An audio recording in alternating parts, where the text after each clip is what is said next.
Hi there everyone. Welcome to my session on how to sing Isn't She Lovely by Stevie Wonder. This lesson will take about 20 to 30 minutes and will focus on 5 challenging vocal elements of the song. Remember that this is an interactive session, so feel free to post your questions and your comments online and I'll answer them in due course. I'm going to start by just singing the first verse of the song, and in fact in this song all 3 verses are the same. So once you get that melody down, you can sing right through to the end of the song. But here is the first verse, just to get things going.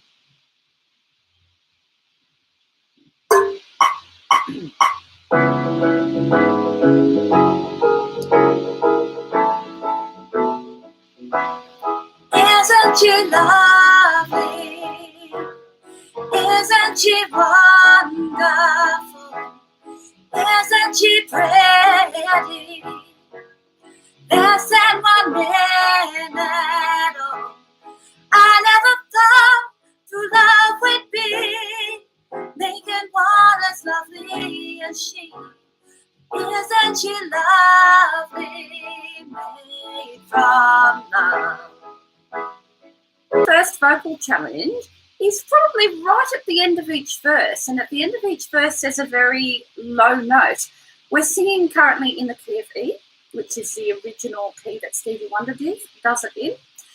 And so that very low note at the end of the verse, made from love, is actually right down there to low E, which is really low for a girl. Most guys can get down there, but for girls that's quite tricky to sing down to. You have a couple of options if you can't get down to the low E. One is to certainly ask your band or your accompanist to do it a little bit higher. I have done this myself plenty of times as a professional vocalist, and I tend to do it in F, which is 1 semitone higher.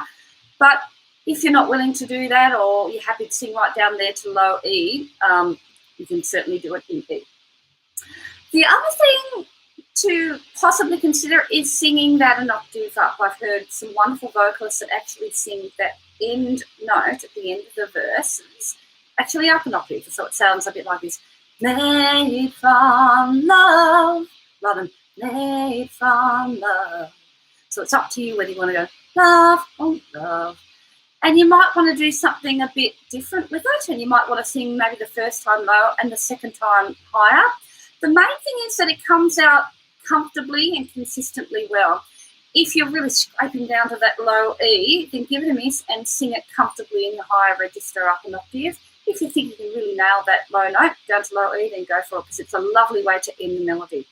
So low E in the middle of this verse. So when you're singing, I never thought true love would be, you're actually singing, your range being the difference between the lowest note and the highest note is an octave and 5 notes. So it's quite a tricky one you're singing wrong. That is, make sure that you're really breathing from the diaphragm, that you're really supporting with all of your abdominal muscles and your supportive muscles here. Make sure that you're opening up and that there's no tension creeping in. Shoulders nice and relaxed, jaw really relaxed, opening up, soft palate raised, all of those kind of things helping you to get lovely, open, full, tension-free singing. So make sure your support's in place. Make the song sound wonderful if you can sing that whole range in your chest voice from low E up to high B, so an octave and 5 notes. The challenge is talking about what register to sing in, and we've actually talked about in previous tutorials about how it's a little bit easier to sing some of those high notes in our chest voice. I never thought would be a head voice version of that phrase rather than I never thought in my chest voice. So certainly it's a little bit easier and more comfortable to sing that high note in my head voice, my high hummy voice, and I can feel all the resonance around here when I'm singing in my head voice. But it does lack a little bit of fullness. One of the differences between, do we want a lovely, delicate, breathy, tender kind of sound that you can often get from your head register, or do we want a really full, energetic, lush, rich sound that the chest voice offers us? When we think about what this song is about, Isn't She Lovely? It's about Stevie Wonder seeing the birth of his first child, his first beautiful daughter. So it's a moment that is experiencing great joy and this wonderful happiness and excitement that he's never felt before. This song needs lots of energy, lots of joy, a beautiful, full, rich tone that has a very rich and full and lush sound to it. So I would certainly recommend considering the energy and the excitement and joy in this song that you're trying to generate, trying to keep it all in your chest voice. So yes, it's a little more comfortable to sing that high B and head voice, but if you can and if you practice it with those technique things in mind, see if you can do it on your chest voice. It gives you a lovely full sound, and that's what you want for a song that's all about excitement and joy and a special moment like this. So if you can, keep it in your chest register. Right, our fourth vocal challenge is a really stylistic R&B thing. So R&B standing for rhythm and blues. Now it's generally referred to as R&B. One of the stylistic things about that style of singing is, or that genre of singing, is the use of flourishes. And those flourishes that really permeate some of our great R&B melodies by R&B singers are very challenging to sing. So often flourishes are very fast. In classical music, they're often called melismas. So, but in contemporary vocals, we tend to just refer to them as flourishes. Now, they require a lot of agility and a lot of mobility with your voice and really superior control.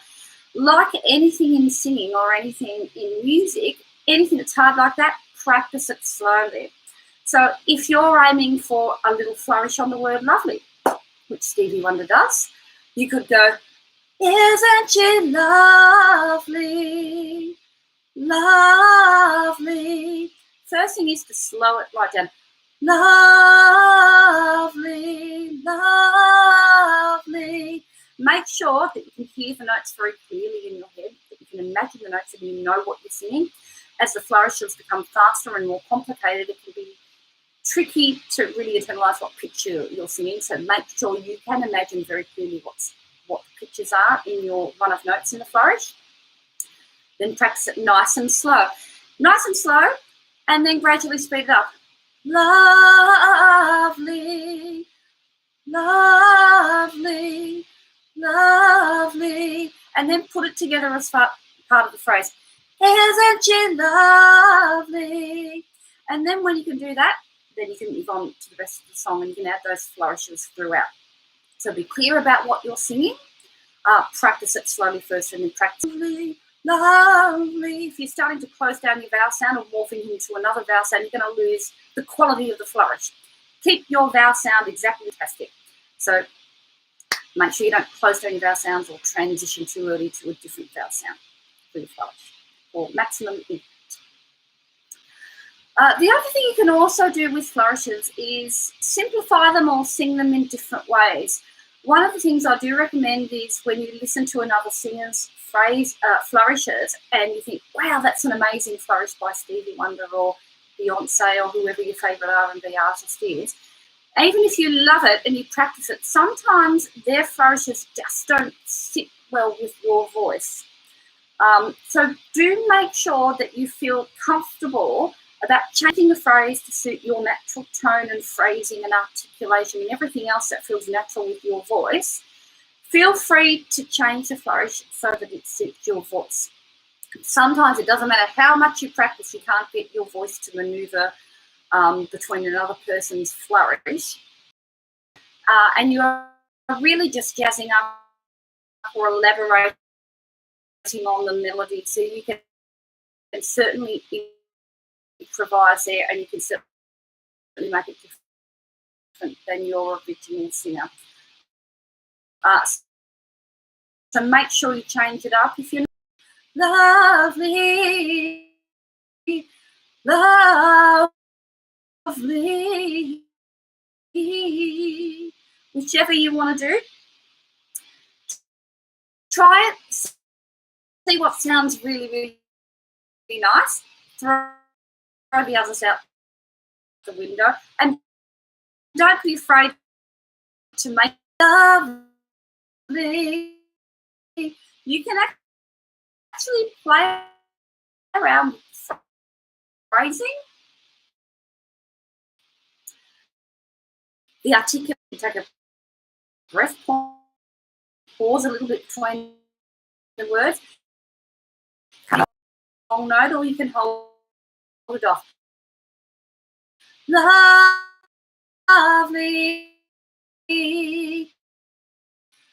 All of those things add a little bit of variation to your song and to your melodic, to your vocal on this song. So different elements as you go through this song. Sing the first verse, then sing the second verse and change something about it.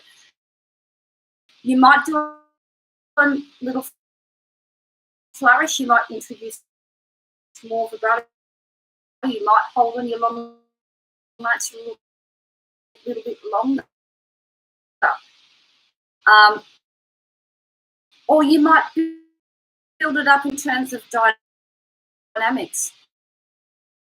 Yeah, isn't she lovely?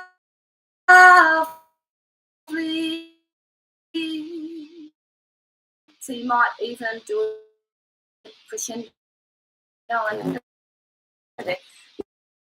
whichever you want. There's no harm in introducing some is perfect to practicing on with it. You can try some different